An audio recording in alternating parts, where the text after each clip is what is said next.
जामिया मिलिया इस्लामिया की स्थापना एक ऐतिहासिक पहल। हकीम अजमल खान, महात्मा गांधी और मौलाना मोहम्मद अली जौहर के नेतृत्व में जामिया मिलिया इस्लामिया की स्थापना भारतीय स्वतंत्रता संग्राम और शैक्षिक स्वायत्तता की दिशा में एक ऐतिहासिक कदम थी।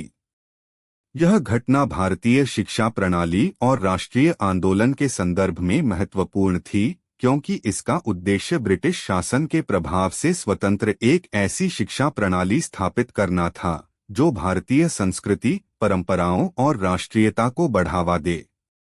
मुस्लिम यूनिवर्सिटी अमू को उस समय भारतीय मुसलमानों के लिए आधुनिक शिक्षा का प्रमुख केंद्र माना जाता था, लेकिन ब्रिटिश सरकार के हस्तक्षेप और नियंत्रण के कारण इसकी स्वायत्तता पर खतरा मंडराने लगा।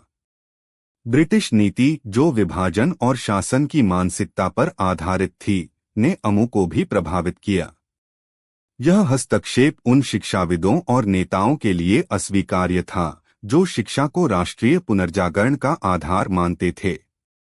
1919 के खिलाफत आंदोलन और असहयोग आंदोलन के दौरान भारतीय स्वतंत्रता संग्राम अपने चरम पर था। इसी दौरान हकीम अजमल खान, महात्मा गांधी और मौलाना मोहम्मद अली जौहर जैसे नेताओं ने यह महसूस किया कि एक ऐसा शैक्षणिक संस्थान स्थापित किया जाना चाहिए जो भारतीय मूल्यों और राष्ट्रीयता पर आधारित हो। 29 अक्टूबर 1920 को अलीगढ़ में जामिया मिलिया इस्लामिया की स्थापना हुई। जामिया का अर्थ है विश्वविद्यालय और मिलिया का अर्थ है राष्ट्रीय। यह नाम अपने आप में इस संस्थान के उद्देश्य को प्रतिबिंबित करता है। हकीम अजमल खान इस संस्थान के पहले चांसलर बने। उनकी दूरदर्शिता और नेतृत्व ने इस संस्थान को एक ऐसे स्थान में बदल दिया जो न केवल शिक्षा प्रदान करता था, बल्कि स्वतंत्रता संग्राम के मूल्यों को भी सिखाता था। महात्मा गांधी और मौलाना मोहम्मद अली जौहर का योगदान। महात्मा गांधी ने जामिया मिलिया इस्लामिया की स्थापना में अपने नैतिक समर्थन के साथ आर्थिक सहायता भी दी।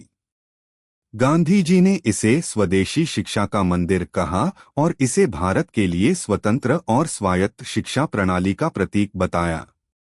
मौलाना मोहम्मद अली जौहर ने भी संस्थान के प्रशासन और शैक्षिक पाठ्यक्रम को तैयार करने में महत्वपूर्ण भूमिका निभाई। जामिया मिलिया इस्लामिया के प्रारंभिक वर्षों में इसे वित्तीय और प्रशासनिक कठिनाइयों का सामना करना पड़ा। ब्रिटिश सरकार और समर्थित संस्थानों ने इसे कमजोर करने की कोशिश की। इसके अलावा कई प्रमुख शिक्षाविदों को ब्रिटिश सरकार की नाराजगी का सामना करना पड़ा, लेकिन हकीम अजमल खान और उनके सहयोगियों ने अपनी प्रतिबद्धता से इन बाधाओं को पार किया। उन्होंने स्थानीय समुदायों और स्वतंत्रता सेनानियों से समर्थन प्राप्त किया। जामिया मिलिया इस्लामिया का उद्देश्य एक, राष्ट्रीयता और स्वायत्तता। इस संस्थान का प्राथमिक उद्देश्य ब्रिटिश नियंत्रण से स्वतंत्र शिक्षा प्रदान करना था। 2, भारतीय संस्कृति का प्रचार। यह संस्थान भारतीय परंपराओं और संस्कृति पर आधारित शिक्षा देने के लिए समर्पित था।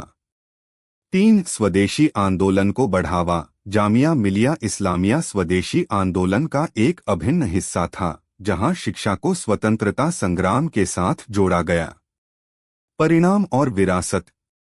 जामिया मिलिया इस्लामिया भारतीय स्वतंत्रता संग्राम का सांस्कृतिक और शैक्षिक केंद्र बन गया। यह संस्थान आज भी अपने मूल्यों और उद्देश्य को बन